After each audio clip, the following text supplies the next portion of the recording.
As one of the most produced tanks in history, the T-34 unsurprisingly has been the victim of its fair share of fake variants. One of these, which has become widespread in more recent years, is that of the T-34 with an 88mm cannon.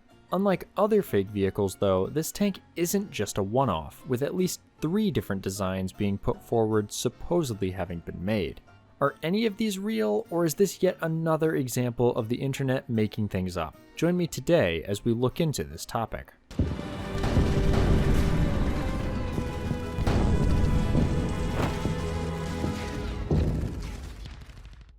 As I just mentioned, there are 3 primary examples of the T-34 with an 88mm you'll likely run into. These consist of the T-34 Flak 88, T-34 with a rebored 85mm, and a T-34 with its gun swapped with that of the Tiger. We'll go over each of these in this video, but to start with, let's look at probably the most well-known of them, the T-34 rearmed with the Tiger's 88mm. You've likely seen this particular tank in the game World of Tanks, as it was added as a premium in the console edition of the game. Unlike some of the other fakes Wargaming has introduced though, this is not actually the origin of this design, as its existence goes all the way back to the Second World War, or at least that's how the rumor goes. According to the sources which talk about this machine, it was created in mid-1944 at a shipyard in Latvia using the 88 from a damaged Tiger. This tank would go on to see use by the 12th Panzer Division in Kurland with the large cross painted on the turret to prevent friendly fire. Contrary to this, Wargaming's description of the tank claims the tank allegedly served with the 7th Panzer Division in East Prussia. Likely the truth behind these rumors will never be known for certain, but we can use the information we know about both vehicles to consider if this is actually a viable design. From previous videos, we have seen that it is indeed possible to upgun tanks, and this was something the Germans did using captured equipment. Obviously, with these tanks using foreign ammo, it makes sense that using a cannon that has a ready supply of ammo would be beneficial. In fact, a similar example of this can be seen when we consider the example of a captured KV which was modified to house a 75mm cannon. However, is this realistic when we change this to the T-34 and the 88mm gun? Well, on the surface, it seems plausible, with both vehicles actually being relatively similar in size, especially in regards to their turrets. Although this may seem to support the concept at first, when we start to look closer and consider the internal layout of the turrets, it quickly becomes apparent that the internal layout is distinctly different.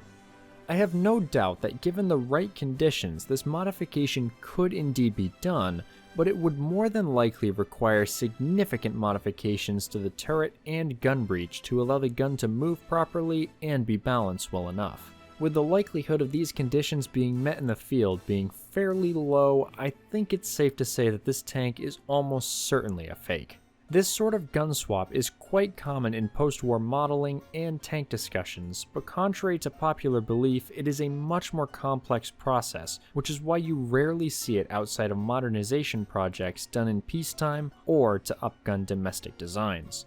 The next and probably most interesting concept for an 88mm armed T-34 comes from an interview with a German tank commander by the name of Wolfgang Kloth. According to him, a captured T-34 had its gun rebored to be capable of firing 88mm ammunition.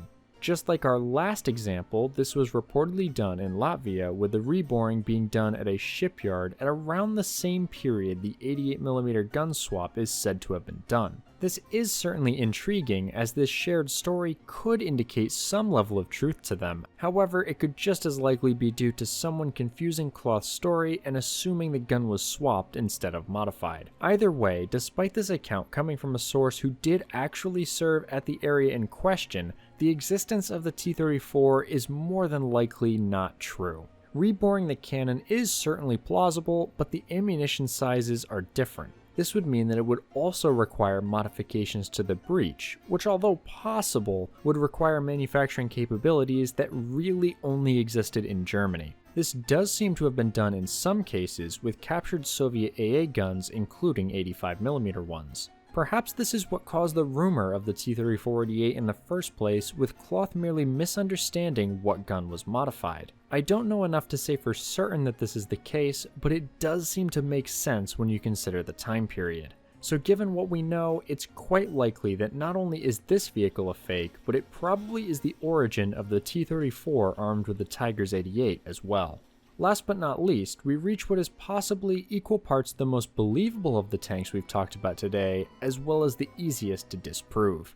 The main image you will see, supposedly proving this vehicle's existence, is this one. This picture seems to show a T-34 rearmed with an 88mm flat gun and the housing. This is certainly a realistic scenario given the effectiveness of the 88mm as well as the availability of T-34 hulls. We can even see some examples of similar rearmaments with at least one T-34 being given a turret to house 20mm flat guns. However, with some relatively quick digging, we can quickly find the actual image behind this swap, which is just a normal T-34 with a flat gun from another photo edited onto it.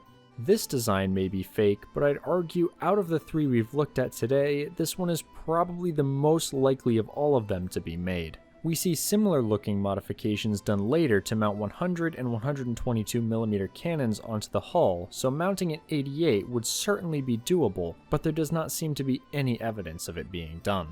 So that about wraps it up for the T-34s with 88mm. If I somehow missed another vehicle which fits this description, be sure to let me know in the comments, as well as telling me what you thought of the video. Just wanted to give a quick reminder to follow the channel both on YouTube and over on my backup channel on Odyssey, which is a YouTube alternative where you can still watch all my content for free. Also, just want to make a quick mention to check out my merch store. I just released a brand new Zimrit themed design, which I'm super excited about. Thanks as always for watching, and to my YouTube members who support this content. Sorry for the delays on the Cursed by Design videos, but you should get one within the next couple of days. I'll see you then.